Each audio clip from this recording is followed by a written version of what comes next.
Hola a todos, como sabéis tengo la máquina láser Xtool M1, de hecho yo creo que la tengo ya desde hace como un año más o menos y la verdad es que estoy muy contenta con la máquina. Sí es cierto que es una máquina híbrida, es decir que además de láser tiene cuchilla de corte y en mi caso el corte con cuchilla no lo estoy utilizando, ya que pues para ese tipo de trabajo sigo utilizando mi plotter de corte Silhouette Cameo. Así que básicamente la uso como máquina láser, pues ya sea para hacer grabado como corte de distintos materiales. Con la parte del grabado láser me he animado a hacer un montón de proyectos diferentes y la he usado, pues, por ejemplo, para grabado en madera o también en metal o en falso cuero. Y respecto al corte láser, aunque también he probado en distintos materiales, sin duda el que más utilizo es la madera. De hecho, en este punto aprovecho y os recomiendo a los que ya tengáis la Xtool M1 que le echéis un vistazo a la lista de vídeos que tengo sobre esta máquina, porque os he ido subiendo tutoriales de todo tipo, así que os dejo el enlace en la caja de descripción del vídeo. Bueno, pues os comentaba que sobre todo lo que hago en corte láser es sobre madera y es precisamente en el corte de madera donde quizás sí le podría poner alguna pega a la máquina. Y en este caso es por el acabado de las piezas una vez cortadas, ya que quedan con manchas de quemado o como del humo caliente.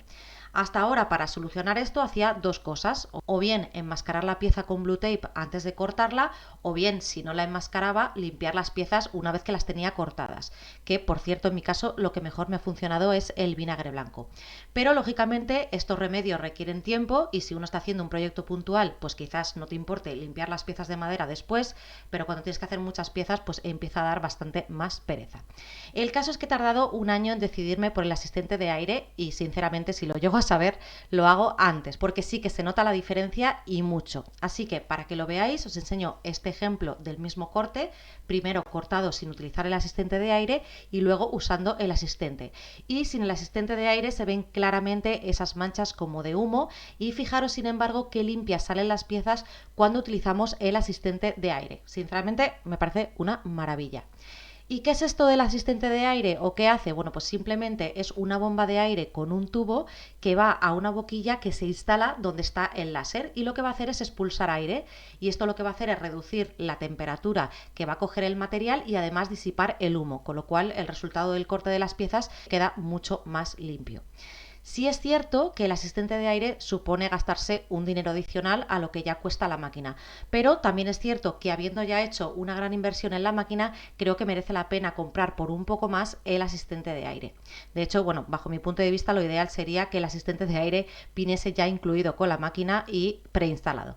Bueno, pues aprovecho y os digo el precio que en la página oficial europea es de unos 180 euros, que más o menos es el equivalente en dólares americanos, pero mi recomendación es que estéis pendientes a las ofertas de la propia página oficial porque se puede conseguir más barato.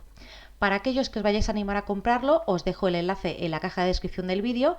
Por un lado, para que no lo confundáis con el asistente de aire del otro modelo de máquina, que es la Xtool D1, y además porque si lo compráis a través de mi enlace, yo me llevo una comisión de referencia. Lógicamente no es obligatorio comprarlo desde mi enlace, pero si lo hacéis, pues se agradece.